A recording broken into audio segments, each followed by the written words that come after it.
sports fans? Welcome back to Unfiltered, newest sports podcast with unfiltered and unbiased takes. Thank you guys again for spending some of your day here with me. I'm Rob Bryce, and here we go. Got another fun one here for you guys, episode 3 today. Title of this one today is Hardknocks, so it gives away a little bit of what I'm going to get into today. Definitely going to talk about the first Hardknocks episode. It was absolutely awesome watching that the other day. Going to get into, again, like I mentioned on my previous podcast, the running backs, how they're being disrespected and underpaid in my opinion. And then I'm going to end it with some fantasy football talk. Not sure about some of you guys, I'm a fantasy football absolute freak, fanatic. I was in like 10, 11 leagues at one point. I think Raven threatened to break up with me at one point, so I said, all right, I'll get out of some of these leagues. Now I think I'm in like 5, but I love it. Oh, I freaking love fantasy football. I've been doing mock drafts already. We'll definitely talk a little bit about that, and I'll hit into it much more next week. So I know on my last podcast I had mentioned I was going to try to record all of 2 more, well really 3 in one day, and record 2 more to post when I got back from this cruise that we went on. I'm not sure if any of you could hear it. I know it was in the background, but if anyone noticed, there was a lot of construction going on. In my episode last week, they were rebuilding the gym, had some kind of water loss. There was a small fire. It was actually kind of a mess here for a few days. So they were fixing the gym last week in the background, and I just thought, instead of rushing it, instead of trying to get them all on there at once and all of that going on, we'll just hold off. So guys, I'm sorry, I've been away for a couple weeks. Just got back into town yesterday. My cruise to Europe. First time in Europe. First time really out of the country other than going to the Caribbean islands. And man, it was life-changing. It was absolutely awesome. Awesome trip. Best time of my life. So much fun. Went to France, went to Italy, went to Spain. So, 3 different countries there, and then inside of each one, man, I'm so bad with demographics, geography. I'm so uncultured. Apparently inside of each one of those, we were in multiple countries. I went to like 10 different countries, quote unquote, during this trip. Saw the Vatican, saw the Colosseum in Rome, some of the most beautiful water and buildings I've ever seen in my life, going through Italy. Just an absolutely amazing trip. For anyone who follows me on social media, I've been posting like crazy. Probably gonna post some more. Just a really life-changing trip. I turned 30.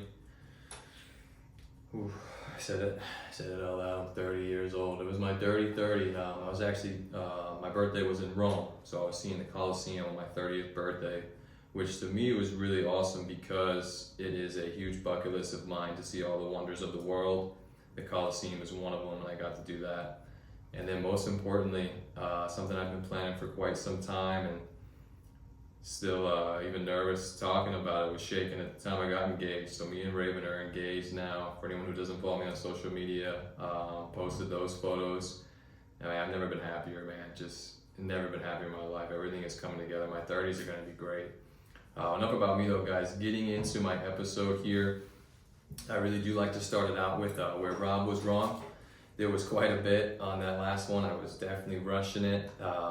And that's what happens when you rush things, man. You just gotta let things come to you in life. You can't rush things. Things are always gonna work out the way they're supposed to. So first, my boy Ty, best man again at his wedding. Ty, I'm sorry, man. He definitely called me out. Lamar does have a playoff win. Lamar Jackson has 1 playoff win over the Titans. Well done, Mr. Ty Wagner, on calling me out on that one, over Tennessee Titans in 2021, I believe it was. So Lamar does have 1 playoff win. I'm sorry, man. Didn't mean to disrespect your guy. Zay Flowers does not play for FSU. I had my colors totally wrong. Zay Flowers plays for Boston College. Totally messed up that one. Those places aren't even close. Another one. Odell played 14 games when he was traded from the Browns to the Rams.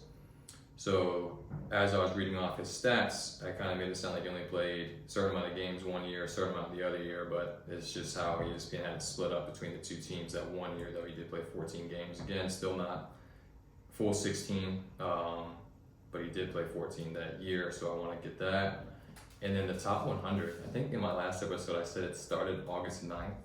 I don't know what I saw. I think that was actually the last day of it when they did the top 10, 1 through 10, but it's already over. Top 100 is already over. It was not starting August 9th. And I was wrong on Mark Andrews.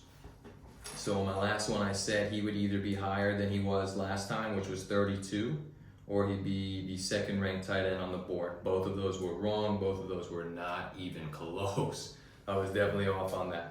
Andrews was 32 last year. He came in at 80 on this recent one. And then George Kittle was the second ranked tight end at 19. So 19 to 80. And then 80 to 32. I was definitely wrong. So hey, sometimes I'm wrong. So that was where Rob was wrong. Going into my first topic here about Hardknocks, man. What an incredible first episode, Jets fans. I mean, you guys got to be just salivating. You guys have Aaron Rodgers, and then you're on Hardknocks watching this man. I mean, they're drooling. They are drooling for Aaron Rodgers in New York, man. It was really cool to watch and see everyone's reactions to him just throwing the ball. I mean, he's great. He is just a great, great player, man. He can hit anything, anywhere on the field with that ball. And these guys, the coaches, the players, I mean, everyone is just drooling over Rodgers. And I know I said in my last episode I dislike him very much. After watching one episode of Hard Knocks, and I can't believe I'm about to say it, I love Aaron freaking Rodgers. I love him. I looked into the camera as I'm saying. Anyone who watches me on YouTube, give me a like, give me a follow, share it with your friends. Trying to get this going here, guys. Looking into the camera here, I love Aaron Rodgers. I said it. I'll probably keep saying it because I mean, what a great first episode. I mean, just the things that he was saying. The time one of the players said the media is always lying about him. He literally grabbed the mic down, and said everything the media says about Aaron Rodgers is a lie. I think I always knew it. I just refused to see it because he breaks my heart every freaking year. He just always beats my Cowboys, man. Again, I'm going to be at there week 2. Rodgers, please, man. I said I love you on my podcast, man. Please let us beat you, man. Let us beat you one time there week 2 this year. I can't handle much more heartbreak from the boys. But it was just really, really cool to watch Hard Knocks, man. When Aaron talked about sitting with a different teammate during lunch every day, I mean, that's a leader right there. I mean, the media tries to make it seem like he's not a leader. He deflects blame on everybody else. Really got to start paying attention to it more instead of just looking at the headlines, because the headlines, they can take one thing you say, man, and that's just the clickbait. Some people don't even click it. They just see the headline and they run with it. I'm guilty of that for sure. I got to start paying attention more. That's one thing going into my 30s. Oh God, it still hurts to say. Going into my 30s, that's what I want to try to do, man. I really want to take my time more, not rush into things, and really do a little bit of research on my own before I jump into these narratives that a lot of people, media, everyone on really the internet, I guess, with these clickbait things do is they try to set this narrative. And it's like Aaron Rodgers is just like the scapegoat of the league. Aaron Rodgers is the villain. Like, I guess they needed a bad guy. And man, they painted him pretty good as the bad guy. I bought it, and I wanted to buy it. Just again, see, ruins my year every year, it seems like, when Dallas is actually good.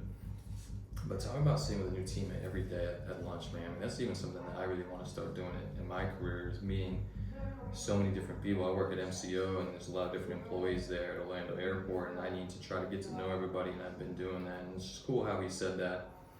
And there's no way I can do this and not talk about the handshake that Aaron Rodgers and Sauce Gardner had that showed on the show, where I'm going to assume, and you should never assume things, but it looked like they kind of touched blunts, smoked it a little bit, and then put it out on that dude's, Aaron Rodgers looked like he put it on the back of his arm. It would probably hurt the most if he would have put out a cigarette or a blunt or anything and burned someone. Sauce was a little more nice about it. I think he put it on the jersey and put it out, but I mean, the blunt high five, smoking it and then putting it out on the teammate, that was freaking hilarious. That was awesome. These guys' this relationship, man. I mean, Rodgers and him went to a basketball game. They're sitting next to celebrities. Sauce is talking to all these ladies down there, and I'm actually blanking on the name of someone very important, which he didn't know at the time. I mean, Rodgers is just showing these guys a new way of life, and the relationship and the dynamic, just from how different they are in age, is just really funny and really fun to watch. It really is an awesome dynamic. I mean, you got Sauce Gardner and Garrett Wilson, two of the young stars in this league. These guys are both going to be great. The Jets might have the best young receiver in the NFL and the best young cornerback in the NFL. Watching those two go at each other too in Hardknocks, man, they're going to be great. The coaches were saying it too, like, you guys are going to make each other great. And then, and I'm sure most players do it as well, but the way that Garrett was telling him what he's seeing in his route and how he's trying to get open, and then Sauce is telling him what he was looking at as far as his hand movement and where his feet are aligned, and how he was guessing where, an educated guess for sure, where he was going to go in that route based on his hand movement and his feet. I mean, it's just freaking awesome, man. It's fun to watch. It really is, and I can't wait for episode 2.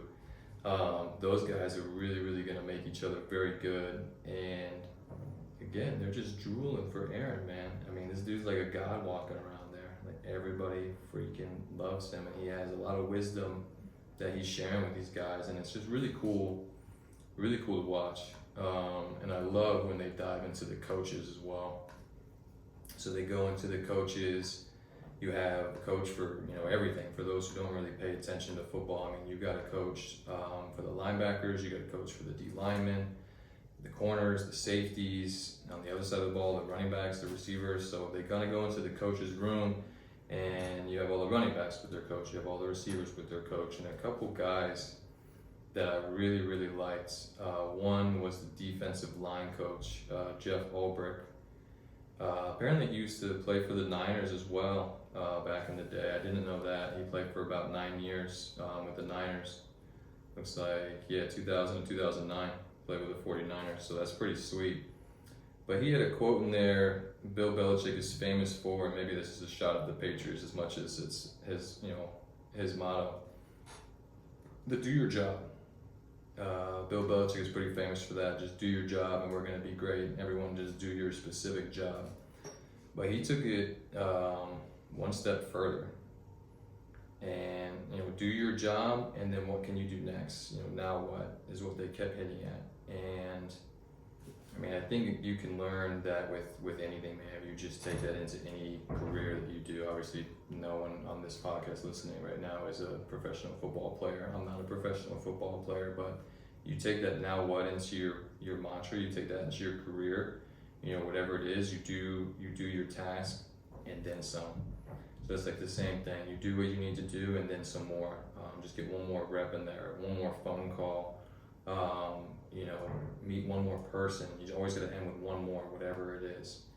And you live that way, and you're just going to be great at what you do. And I really liked the now what mantra. It looked like it was even up on the wall at the Jets camp, so that was pretty sweet. And then I really loved their safeties coach as well, Raquan Manuel. So he had something where he was talking to his guys, so he's a safety coach, and he said something like, if you gave it everything, you gave it your all that play, and would you be okay with how that play went? If that was the last play you ever played, would you be okay with it?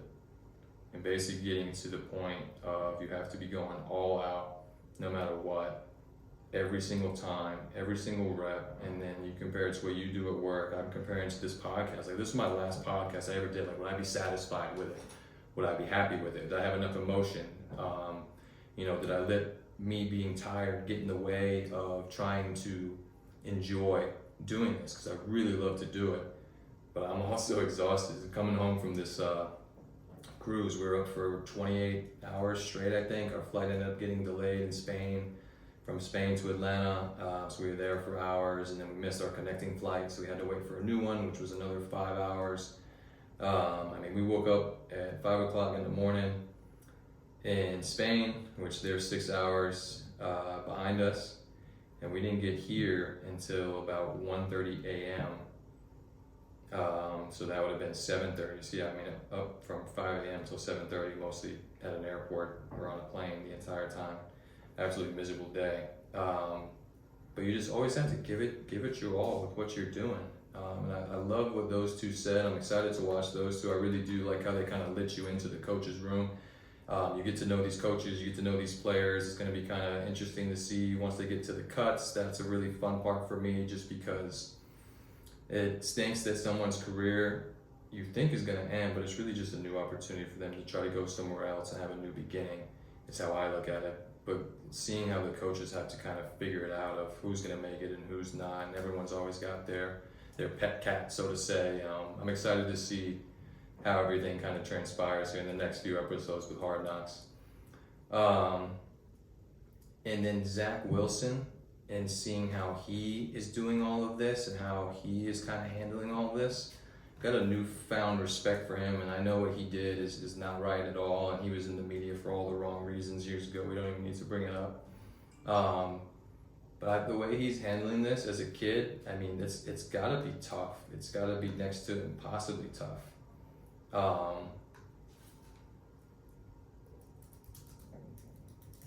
couldn't imagine. I was literally watching with Raven, and I said, man, if I'm Zach Wilson, I would probably have to think about leaving the team. Like, everyone is just drooling over Aaron. I thought I was going to be the savior of New York, and now I'm watching this guy take over.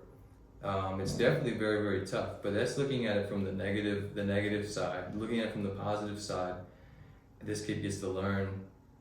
Holy shit, he's born on August 3rd, 1999. Zach Wilson, we have the same birthday, dude. That's freaking awesome. Oh, wow. No, I really do like you.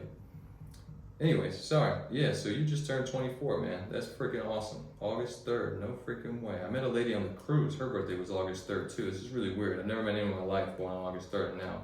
Not that I met Zach Wilson, but Zach Wilson, the lady on the cruise, August 3rd. Leos, man, we're the best. I'm telling you what. But this kid gets to learn from Aaron now, like, how freaking awesome. And it seems like he is really, taking advantage of it. He's asking him a lot of questions. You can see he's looking at the tape with him, so going over a play, he's like, hey, this is what happened, this is what I did, what would you have done, what could I have done differently? Seems like he's really soaking it up, and I'm interested to see how that relationship continues to develop, because it's definitely a weird one. It had to be kind of awkward at first for them meeting the first time. It just freaking had to be. But maybe it wasn't. Aaron just seems like a really, really cool guy, man. It looks like he's handling that situation great, and again, I love him. I love Aaron Rodgers, man. I'm gonna leave that segment with that. I can't believe I'm saying it. I think I'm an Aaron Rodgers fan, and I said that in my last episode that this Hard Knocks season might do it. I didn't think it would happen this quickly, man, but man, it's been cool to watch. Aaron Rodgers seems like a real, real cool dude, man. Real down-to-earth guy. The team is just going nuts with him, too. I can't wait for episode 2 of Hard Knocks. Really, really excited for that. And then going into the running backs, guys, I know last episode I said I was going to hit on this more, and it's been 2 weeks since I've done this podcast. We've been gone, and it doesn't look like anything has really changed. As far as who's still a free agent, who's still out there, looks like it actually got worse. Barkley is the only one to sign. So Saquon Barkley signed a 1-year deal for $11 million. He had a $2 million signing bonus, so you got $2 million right away for just signing the contracts. That looks like he was the only main one that had signed in these last 2 weeks, which to me is just still crazy that these other big names are out there. And it's crazy to me that Saquon has to settle for a 1-year deal. Barely more than the franchise tag. So the franchise tag was $10 million. And he signs a 1-year deal for 11.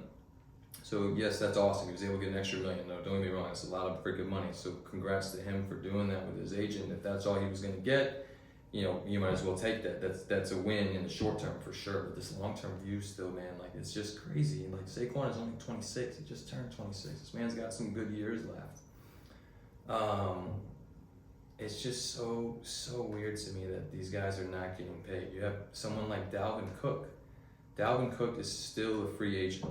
I mean, this dude is a beast every year. Last, 4 years, over 1,000 yards, 13 touchdowns, 16 touchdowns, 6, 8. And these are just rushing. I mean, the dude catches the ball out of the backfield. Like, this guy does everything. He's 28. He just turned 28, so I guess he's going on the wrong side. But for this man, at this point, to still be a free agent, it just is not making sense to me. I need someone to help it make sense. I know there's a few teams they've been kind of rumoring Dalvin to go to. There's a couple of cool ones that I think. Number one, who I really haven't heard a lot, would be the Buffalo Bills. His brother plays there. His brother James Cook is a running back for the Bills. It looks like he's going to be the starter this year. But to go play with your brother is just, it's got to be awesome. Go play with your brother in the National Football League, man, on the same team. And then in this one, you're literally both the running backs. So you're in the running back room together, watching film together. I mean, obviously they've been training since they were kids for this. Like, to me, there'd be nothing cooler. Like, for me, I don't even care what kind of money Buffalo gives me, man. I'm signing the minimum to go there at this point. Like, to go play with my brother. You'll make up for it with some endorsement deals there. I mean, there's a lot of ways you can make up some money there. But me, play with my brother in the National Football League, and we're both playing the same position, both being on the field at the same time in the backfield, or maybe one guy's out wide and the other dude's in the tailback. Like, man, that'd be sweet. I hope he goes there. Miami, the Dolphins were a big one. I feel like the Chiefs probably going to start getting some rumors about them. I'm kind of shocked that the Chiefs haven't been in there with their running back situation. I think Dalvin Cook would be disgusting there. The Jets been talked about. Dallas been talked about a couple times. Interested to see where he goes, but just another big name that is still a free agent out there. You've got now Jonathan Taylor. I mean, Jonathan Taylor's 24. Like, this dude is young, and now this guy's looking for, a contract extension, and he's having an issue with his coach. And then his coach said something along the lines of, "We don't need him here, like, we'll be fine without him." Like, are you freaking kidding me, dude? You're gonna be fine without Jonathan Taylor. This dude was the best running back in football just a season ago. Rushed for 1,800 yards and 18 touchdowns and had 40 catches. 1,800 yards, 18 touchdowns, and 40 catches. He had a down year last year. He struggled with a couple injuries. You're going to be just fine without that guy. And you got Zach Moss in your backfield. That's the only guy you've got behind him, and another dude whose name I'm sorry I forget. Zach Moss. Let's look at his stats. 93 carries last year, 456 yards. Like, that's who you're fine with, really? Like, I mean, these guys got to figure out something.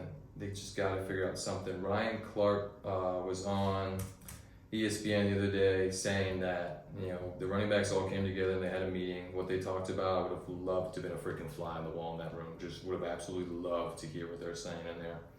But Ryan Clark was saying, obviously, the big bang always going to take a little bang. And I mentioned it last time that these players shouldn't be getting ridiculed the way they are because they're asking for more money because they understand their value. Like, these owners have money. Like, these owners can figure it out. They can figure out a way to get these guys paid. Like, it's not the problem. Money is not the problem for the owners. Like, they got plenty of it, man. But the big bang is always going to take over the little bang. So if someone like Jonathan Taylor or Dalvin Cook or Tony Pollard just decide not to play, no one's going to really care, whatever, they'll figure it out. There's always something every year where there's a contract dispute. Every single year someone's done it and they sit out. But if it's just one guy, whatever, not a big deal. But what Ryan Clark was saying is if every week these players practice and then they go into the game, they're like, you know what, I've got this injury, I can't play, can't do it. Then that becomes an issue people are going to talk about. Then that becomes an issue people are going to notice if every single running back is doing that. And it's not like they even have to fake an injury. These guys are always hurt. Again, they're taking the most beating out of anybody out there. I think that's a debatable fact. Maj, I hope you're listening. Debatable fact. Running backs get hit the most out of any player out there. I mean, they're either blocking for somebody or they're getting hit almost every single time. I think that's a debatable fact, my friend. And I think that's a really interesting idea that Clark brings up. Is really going to hurt your team for sure, is the only thing. If I'm a player, if I'm your teammate, and you start doing that, I mean, sometimes some things are bigger than the game. But these guys, I mean, you compete all year, you compete every day, you put your body through hell to try to win a football game, to try to win the Super Bowl, and then you have one of your stars or one of your guys like a running back who's very important to your team sitting out every week. I mean, it's definitely going to hurt. I don't know how you solve this issue. I just really don't. I hope it's figured out soon. It does not seem like it's going that way at all. I mean, in 2 weeks, nothing has happened. It looks like Kareem Hunt has been jumping around. No one's still signed him. That's another talented back. You have Derrick Henry. You got Josh Jacobs. You have Zeke is still a free agent. Like, there's a lot of guys out there that have some football left that can help these teams win some games. You have guys who can help you in the red zone. You have someone like Kareem Hunt who can catch the ball really well out of the backfield. Like, you have guys who are very specific who can really, really change the dynamic of a game. Someone like Zeke in a 3rd and 1 or on the goal line. You're in a 3rd and long, or you have someone like Kareem Hunt who can catch the ball out of the backfield and make these plays very tough on the defense. You have to figure out where he is. I mean, you don't even really need to talk about guys like Derrick Henry, Jonathan Taylor, Josh Jacobs. Like, these guys are studs. Like, they obviously changed the game. It's got to be figured out. It just has to be figured out. I mentioned the franchise tags last time as well for these guys. The running back is the lowest out of all of them. You have running back at 10 million, 10.09 million is the franchise tag for the running back. The next closest is tight end at 11.35. So for people that play fantasy football, I'm actually gonna get into that next. Tight end is like our least favorite position. Nobody likes drafting a tight end. Not for fantasy. Tight end, 11.35 million. Safety, 14 million. Safety is another position that everyone has gone away from, and I hate it. I love safeties. I used to love looking at people like Troy Polamalu and Ed Reed back in the day, watching them play. You got Cam Chancellor, Earl Thomas from Seattle as well. Like, I used to love the safety position. It's really not huge in the NFL today. It's definitely something that a lot of teams have gone away from, just like the running back. Still paid more, $4.5 million more almost. It's just disrespectful. It's got to change. The running back should not be the lowest position. It just shouldn't be. It's just absolutely crazy to me. And I need someone to make it make sense, because these guys put their bodies on the line every single week. They need to start getting rewarded for it. They really, really do. And then when you have someone like Jim Irsay, owner of the Colts, come out and say your star running back, who's 24 years old, who's an absolute stud, that you'll be just fine without him, like, it's just not okay. It's just literally not okay. And for everyone who, again, you're saying they make plenty of money, they make millions and millions of dollars, like, again, that's not the point. Like, when you know your worth, and you know you're worth more than what you're getting, you have to fight for it. You can't just roll over and take it. Like, okay, yeah, you know what, you're right, I do make enough money, so let me just shut up and take it. Like, no, hell no. Like, go get your worth. If you know what you're worth, go out and get it. Go out and get it, and you should do it in your jobs that you're at too. If you know you do more than somebody else, and you know that you're an asset to that company, and you know that, at the end of the day, sure, we're all replaceable, but you know that you are an asset to that company, go get what you're worth, because at the end of the day, what you're asking for is pennies to them. It really is. It's pennies to them. So go get it. I think we need to get on board. We need to get behind these running backs. Like, that needs to get figured out. It really, really does. And then going into my favorite topic, fantasy football, baby. My drafts are coming up. I have one live draft here towards the end of August. Got another one with all the guys I used to work with at the Magic coming up in September. Ian Mueller. You got to figure it out, man. I think you sent the date, but this needs to be like a dictatorship, my friend. Too many options. You were in sales, my friend. You know too many options never works with anything. Tell us when it is. Can't wait to steal all your guys' money this year in that league. But fantasy football is coming up. Whoever doesn't play, join a league. It's free. You can do it. I recommend Sleeper. Sleeper app is awesome. ESPN app is garbage. Join Sleeper. Get on a team. Just, let your team get auto-drafted and then just follow week to week, man. It's a lot of fun. It's a lot of fun. And I'll head into it more, but I wanted to leave you guys just with some quick hits for fantasy football. Again, I'm a big players guy. I was actually getting hated on in my group chat the other day for being a player guy and liking Aaron Rodgers. People were jumping down my throats because I like another team and whatever we were trying to get at in the Magic chat I'm in. But I love players, man. I love it. I love watching their highlights. I love watching every single game. I love watching individual players during that game and seeing what they do, seeing how they run the route when they get the ball, when they don't get the ball. I love it. I absolutely love it. So some of my guys, I have a steal, I have one must-have, I have my rookie breakout, and then I have just an overall breakout player that I don't feel is discussed a lot, and I have two. So that one I'm gonna give you all two. My steal of the 2023 fantasy football draft is Mr. George Pickens from the Pittsburgh Steelers, wide receiver. Kid came out of Georgia. This kid is just an absolute freaking highlight reel. He is awesome to watch. He had this insane one-hander in practice when I was in Europe. I happened to see it when I got back. Just nasty grab over the corner. I mean, this kid is a highlight reel. He makes catches like that all day long. Dude's 6'3", 200 pounds. He's fast. He's big. I think he's going to be the breakout player this year. He had 52 catches, 801 yards, and 4 touchdowns last year. I think he's a lot closer to about 80 catches this year, all over 1,200 yards, and maybe he just has a spike in these touchdowns because they need to get the ball in the red zone more. I'm going to say like 10 plus touchdowns for George Pickens this year. He reminds me of a lankier Dez Bryant.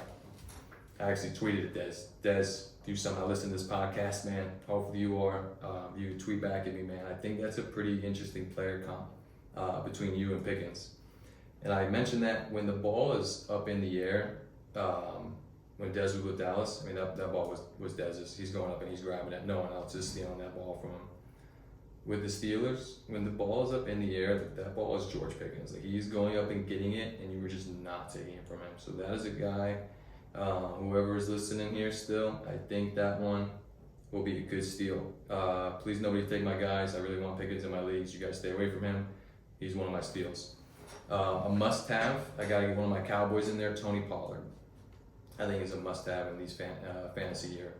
So he's sharing the ball a lot with Zeke last year, and the dude still ran over 1,000 yards, like 9 touchdowns. He could catch the ball out of the backfield. I think he's going to get a lot more opportunities for that this year. He had like 39, 40 catches last season. I think Tony Pollard's going to be a top 5 running back for sure. He's going towards like the middle to the end of the second round. He's going to be a quote-unquote steal for someone. I have Pickens as my main steal because Pickens is going way closer to like the 7th round. So I just think the value, again, we talk about value a lot, right? I think the value for Pickens is great. I think Pickens has the potential to be like a top 10 guy. Going in the 7th. Pollard, though, he's going to be a great pick in that second round for someone. I think dude finishes top 5 for sure. My rookie breakout is going to be Jackson Smith Njigba. I butchered that for damn sure. Jackson Smith Njigba. I hope that's even how you say it. From Ohio State. This kid, you watch his highlights at Ohio State, man, he looks really, really good too. I mean, between the Ohio State and LSU, I mean, they're replenishing the NFL receivers like no other. I mean, all of the studs, they seem like they're either from Ohio State and LSU. I think this kid's gonna be really good. I think this guy flew under the radar because he had that hammy injury last year. He had a hamstring injury. He only played like 3 games in college. I think if this kid played a full season in college, he wouldn't have fell as far as he did. So I think he really is under the radar right now. And then he went to a team, Seattle. A lot of people don't think Seattle is very flashy.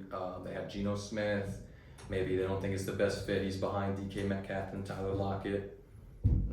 I think he's going to be an absolute steal too. It was actually tough for me to choose between him and Pickens, but I'm going with Pickens as my breakout still.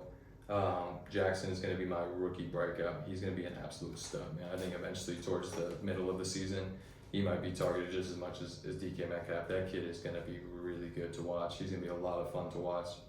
Look for him. He reminds me of a CeeDee Lamb. And I know you guys are calling me like a homer at this point, but he really does. He reminds me of CeeDee Lamb in a sense that he's not very big.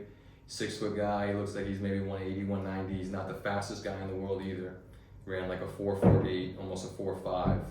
CeeDee Lamb ran about a 4.5. But CeeDee Lamb, I mean, look at him. I mean, he was way up there in the top 100 too, which was awesome to see because I love CeeDee. I think he was pretty underrated last year. A lot of people talked about if he could be the guy. Like, of course he could. He was always going to be the guy. And I think this kid reminds me a lot of Lamb. Makes a lot of great catches. Not afraid to go over the middle. He's going to be good. And then a breakout player, overall, just random player that I don't think a lot of people talk about. I got 2. Chris Olave, wide receiver from the Saints. and J.K. Dobbins, running back, who I briefly mentioned last podcast with the Ravens.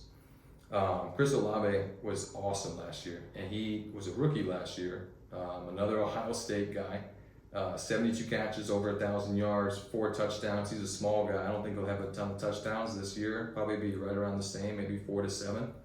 But I just think he's gonna have more yards, more catches. He's gonna evolve as a player. He's really good. That dude is fast as hell. He runs under a 4.4. He was getting passes from Jameis Winston and Andy Dalton last year. Like, don't get me wrong, Jameis Winston and Andy Dalton are 2 solid guys, 2 solid quarterbacks. I think Derek Carr is better than both of them. And I think Derek Carr is going to go into New Orleans, and I think he's going to do well. I don't know if they're going to win a bunch of games. I'm not saying that, but I think the offense is going to be good, and someone like Chris Olave is going to be a steal as well. He's going maybe in the third, end of the third, beginning of the fourth, maybe even a little bit earlier in the third. But he's going to be a great guy. He has potential, I think, to be a top 7 guy. That's not really talked about for someone with that kind of potential to be that high. I think Olave is going to be good. And then J.K. Dobbins, I really just think this is finally the year that he breaks out. He was awesome at the Ohio State as well.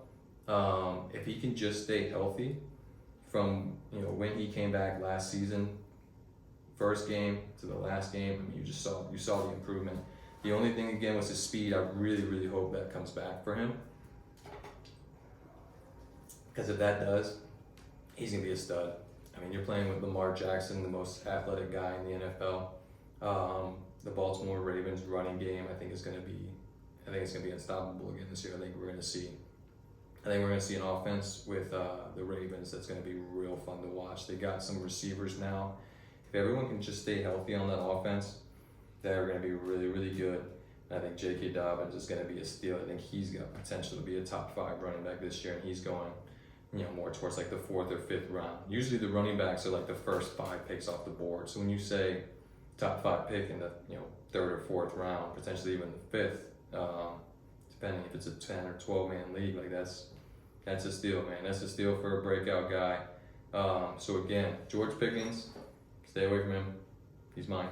He's gonna be a steal though. Tony Pollard, Jackson Smith and Jigba, Chris Olave, and J.K. Dobbins. Those are my 5 guys.